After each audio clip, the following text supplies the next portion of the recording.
नाज़रीन तव्हां ॾिसी रहिया आहियो काश टीवी न्यूज़ ऐं मां आहियां अमरीन खान।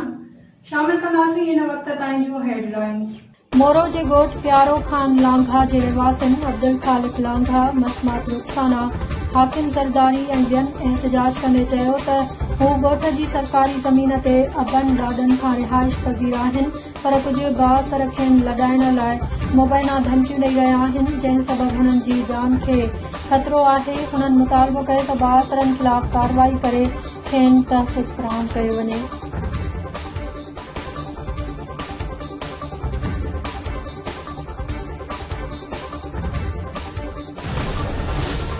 ॾहरकी जे ॻोठ कबूल खोहारो जे रहवासियुनि मसमात सरदारा ऐं उमीद अली पारां DHQ प्रेस क्लब अॻियां एहतजाजी मुज़ाहिरो कयो वियो।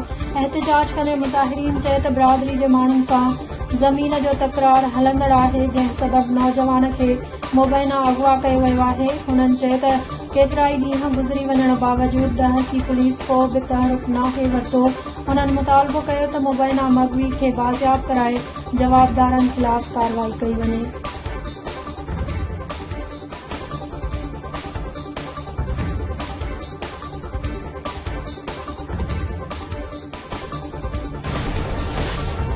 वगण वेझो ॻोठ आली ख़बर में नौजवान समाजी अॻवान अयाज़ हुसैन कलोड़ो जी निगरानी में समाजी तंज़ीम पारां 100 खां वधीक ॿोॾि मुतासिरनि में राशन तक़सीम कयो वियो। समाजी अॻवान अयाज़ हुसैन कलोड़ो ॿुधायो त मुतासिरनि जी मदद करे खेनि दिली सुकून मिले थो। हुन जज़्बे तहत हू अवामी ख़िदमत जो सिलसिलो जारी रखियूं था अचनि।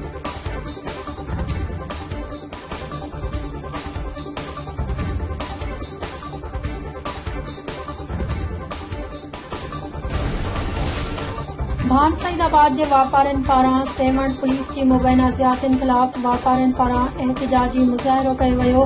एहतजाज कंदे वापारियुनि चयो त कणक चोरी जे आड़ में पुलिस घरनि ते बेगुनाह कार्रवाई करे रही आहे। वापारियुनि तंज़ीम जे अॻवाननि वापारी एसोसिएशन जे बासित मेमण, इलाही बख़्श भुट्टो, धनी बख़्श भुट्टो, अब्दुल सत्तार शोरो ऐं ॿियनि चयो त सेवण पुलिस जी मुबैना ज़ियादतियुनि जो नोटिस वठी खेनि तहफ़ुज़ फ़राहम कयो वञे।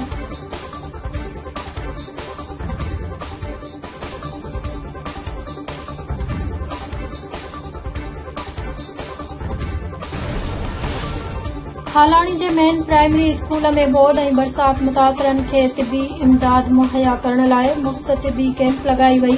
हुन मौक़े ते MNA सैयद अबरार अली शाह मीडिया सां ॻाल्हाईंदे चयो त मुतासिरनि जी मदद लाइ हू शुरू ॾींहं खां मसरूफ़ अमल आहिनि। संदनि कोशिश आहे त मुतासिरनि खे तमामु तर तिबी सहूलतूं फ़राहम कयूं वञनि। हुननि वधीक चयो त हिन कैंप में माहिर डॉक्टर मरीज़नि जी चकास करे रहिया आहिनि ऐं खेनि दवाऊं पिणु मुहैया कयूं पयूं वञनि।